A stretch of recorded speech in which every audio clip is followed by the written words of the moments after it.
नमस्ते प्रणाम। हमारे चैनल में आप लोग का स्वागत है और आप लोग मेरे चैनल को सपोर्ट करिए, ज़्यादा ढेर सारा प्यार दीजिए।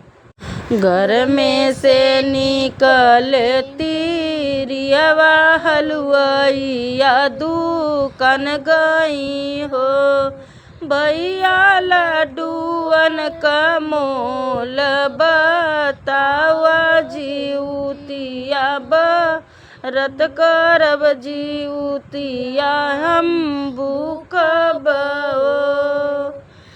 जाऊ न तीरिया दुकनिया से अब जीन बोलू कि अब जीन बोलू न हो। तिरिया तू तहाऊ जनम बजनिया जीउतिया कैसे भूखबू जीउतिया कैसे भूखबू न हो। ऊंचवा से चली है तिरियावा कुजड़वा दुकान गई कुजड़वा दुकान गई हो, भैया फलवा के दामवा बताऊ जीउतिया हम भूखब जीउतिया हम भूखब हो। हटी जाऊ तिरिया हमारे अगवा से अब जिन बोलू हो। तिरिया तू तहाऊ जनम बजनिया बरत कैसे भूखबू बरत कैसे भूखबू न हो। इतनी बचन सुनी रनिया त जली भरी रोमत जल भरी रोमन हो।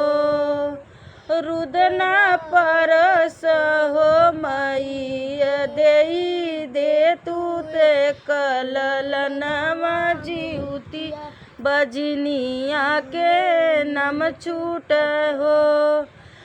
मैया एक ही लालन देई दे तू बजनिया के नम छूट हो। हथवा खियाइल बेदिया वाली पतरोवत आंसू सुखल रोवत में आंसू सुखल हो। मैया तबहू ना दिहलू ललनवा नगरिया लोग तन मार नगरिया लोग तन मार हो। चुप रहा हे बेटी नैनाया सुपोछहू नैनाया सुपोछहू बेटी हम देब तुह के ललनवा तुअर जीतिया बुखिया तू जीतिया बुखिया न हो।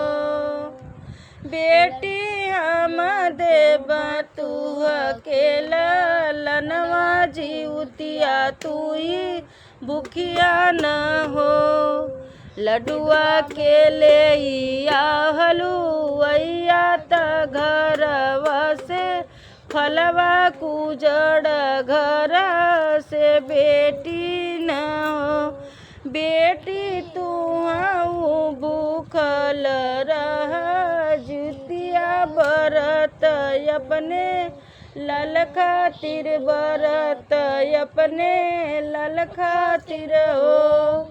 गौआ नगरिया के लोग आदर करिए तुहर आदर करिए तुहर न हो।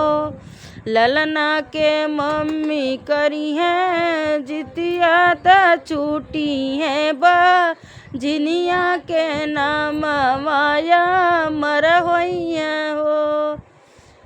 जितिया बरत तू ही करिया बजनिया के नम छूटी ललनाय